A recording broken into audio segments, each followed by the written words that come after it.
and welcome back to Judith Daniel Life Coach Podcast, where we give tips, advice, perspective, inspiration, and motivation to start your new journey.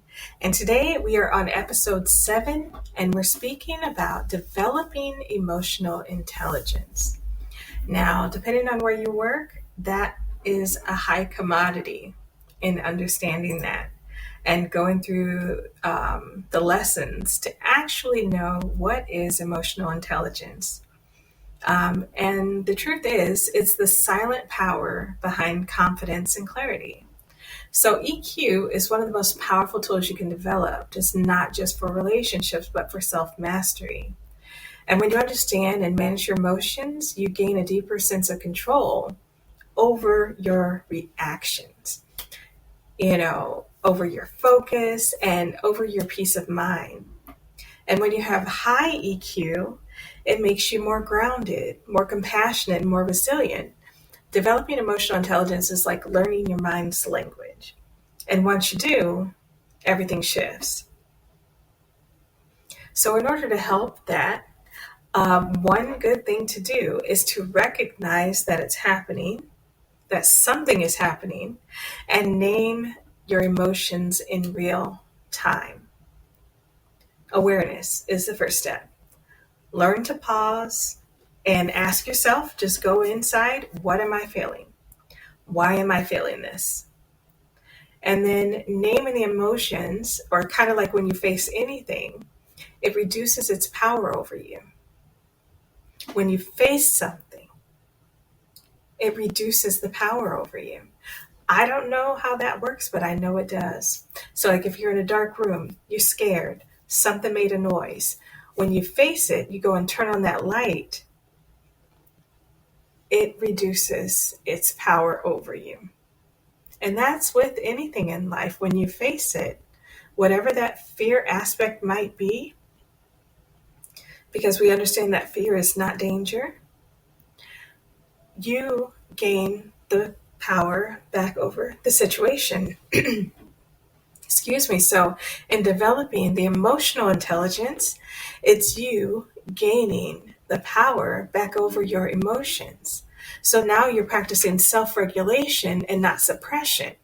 You don't need to bottle things up. You don't need to respond. You need to respond and not react. Emotional control isn't about denial. It's about direction. So increasing your emotional vocabulary goes beyond the basic terms, like I'm mad, I'm sad. Learn to express nuanced feelings, like I'm frustrated. You might be feeling anxious, no matter if you know where that anxiety is coming from or not. You're grateful, or you're hopeful about a situation. Clarity helps communication. And you build empathy through deep listening. Now, this goes both ways. When you listen to yourself, listen to your body at that time, listen to what your intuition is telling you about the situation, but you're also learning to listen to the other person. You're learning to listen to understand and not reply. Empathy grows when you fully see and hear others without judgment or rushing to fix it or thinking you have the answer, but you're actually just in the moment, listening to their tonation, listening to how they're saying something, and just understanding. And now going back to yourself, because yes, this is a lot of work, because you're regulating you and you're being more open to someone else that maybe you weren't open to it like that before. And you thought everything was about you and everybody's coming down on you and it's all bad for you, or, people aren't listening to you. But if you take the time to actually hear what someone is saying, and even taking yourself out of it for a second and just be like, okay, you know what? I'm here, I'm open, I'm ready. I'm going to see what they're saying actually before I jump to conclusions or before I make up in my mind what they're saying. I'm going to hear what they are saying. And then you ask probing questions to make sure you heard them right. And you say it in a way that you understood it. So then they can say, well, yes, that's what I meant. Or no, that's not what I meant. I meant, and then they'll say it another way. And maybe that second way they say it might make it click. And jumping into understanding your emotional triggers, identify what sets you off and why. This self-knowledge allows you to prepare, pivot, and protect your peace. But it also gives you an insight on why am I so jumpy when someone says this, or this to me?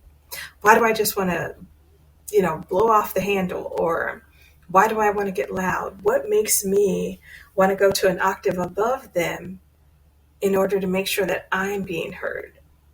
Because then I'm also making sure that they're not being heard. What is triggering that? Is this a conversation that I want to be involved in? Or do I have the option of just walking away and not having the conversation at all? Figure out what's triggering you. And also be able to be verbal enough to say, hold on, this is getting a little disrespectful. I don't understand why you're talking to me like this, and I think we need to take a minute before we continue the conversation. And that could, go across the board. And maybe you need a second to calm down, to get in touch with your feelings, asking the questions, why am I feeling this way? What just happened? What triggered me? What is that underlying thing that I don't like about how they're saying something to me? Is it their tone? Is it the choice words that they are using? Is it their elevated voice? Like, what is it that's messing with me right now? So practicing pause and reflection, taking time to reflect before reacting, especially in heated moments. The space between stimulus and response is where your power lies. So having the understanding and the courage to stop something in its track because you need a minute. And guess what? That's okay. Because if you continue on knowing that you need a minute, you're not listening to anything. And they're not being heard. So they're speaking in vain. And sometimes the other person doesn't quite have emotional intelligence. So they don't understand what you mean by, I'm not doing this with you. Let's give it a second, and then we can come back to the table and speak to each other. And sometimes people don't understand that. I'm going through that issue with my granddaughter's mother. And there's certain things that it's just like, but why are you at 10 though? And it is so much beyond that. And my peace means too much to me now that I understand different things. Because of course, you can pop off at 10, right? You can go there with them. Of course you have the ability to. But what is that going to do with your day? Nothing positive. It's going to make me have a little bit of anxiety. I'm going to be highly upset when I have to go back to work because it's still the middle of the day.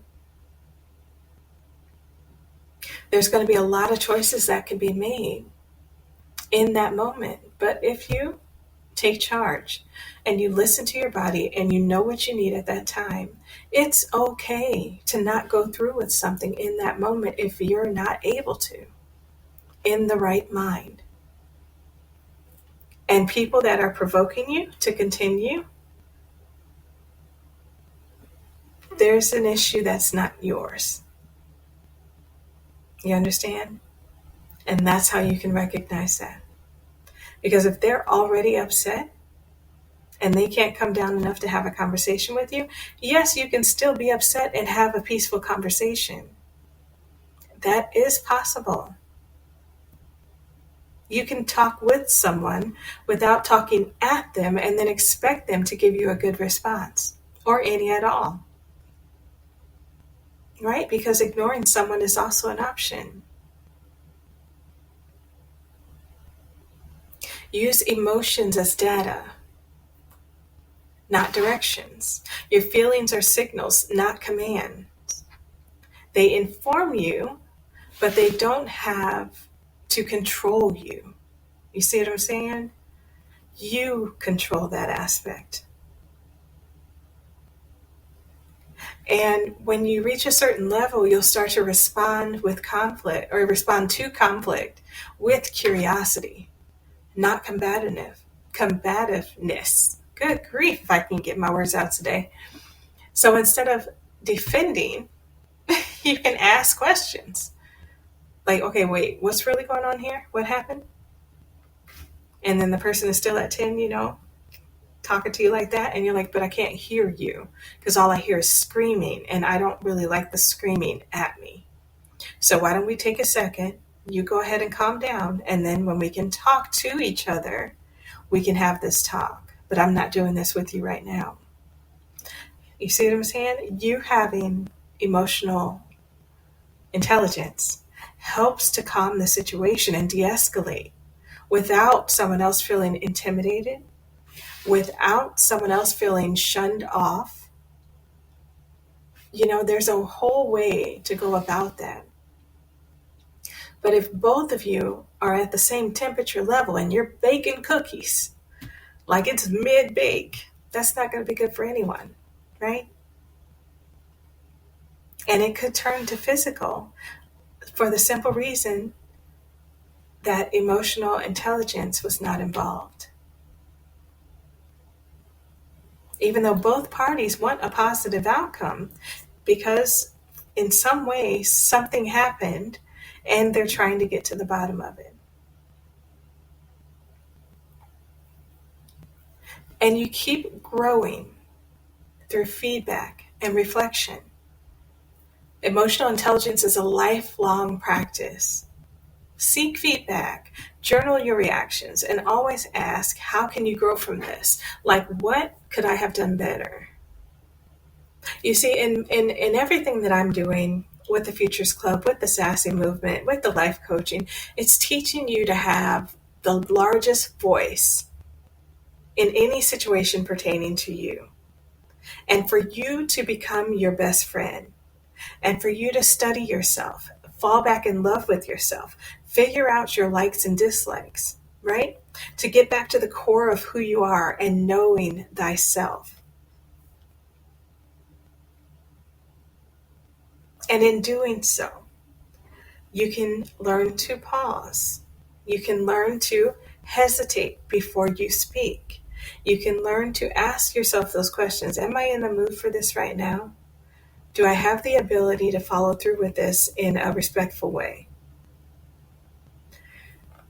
Is there possibly, because of how this person is talking to me, I could probably respond in an adverse way and make the temperatures go up a little bit more?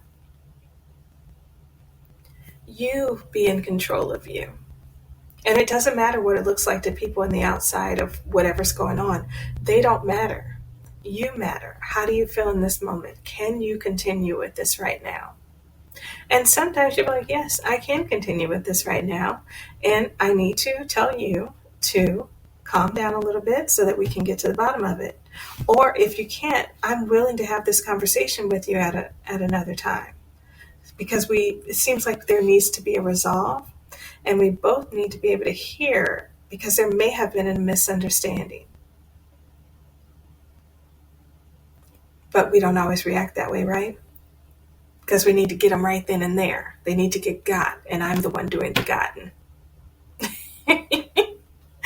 You know what I mean? So it's like when you step up in your emotional intelligence, there's a shift about you, right? There's a more calmer you.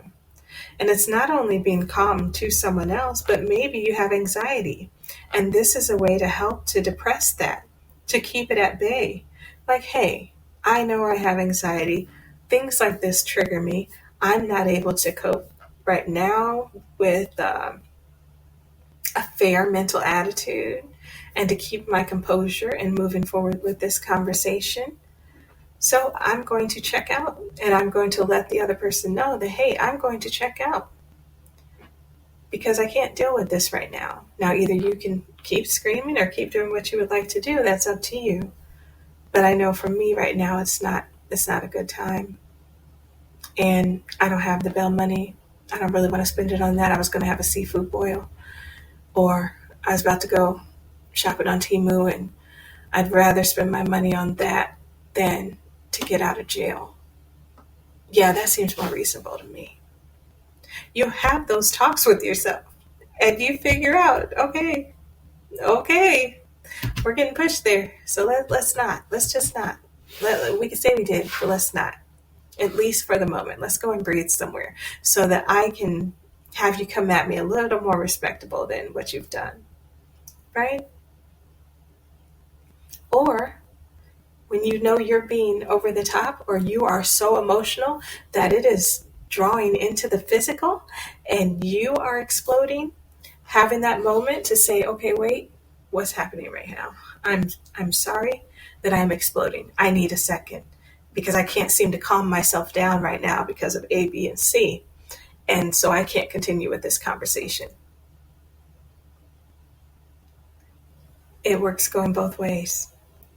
But the one thing to remember is that you are in control. And however you decide to react, that's the direction the conversation is going to go in. So I hope this helped. This little tiny bit of information. I do have layered affirmations that are out now, and they will be live every weekday at 9 p.m. that you can listen to. I've given a deep instruction and understanding on the website, judithdaniellc.com. Or at the end of the video, there's actually an explanation to why that was so powerful and what you should do. How many times a day, for how long, those sorts of things. And again, those will always be free to use.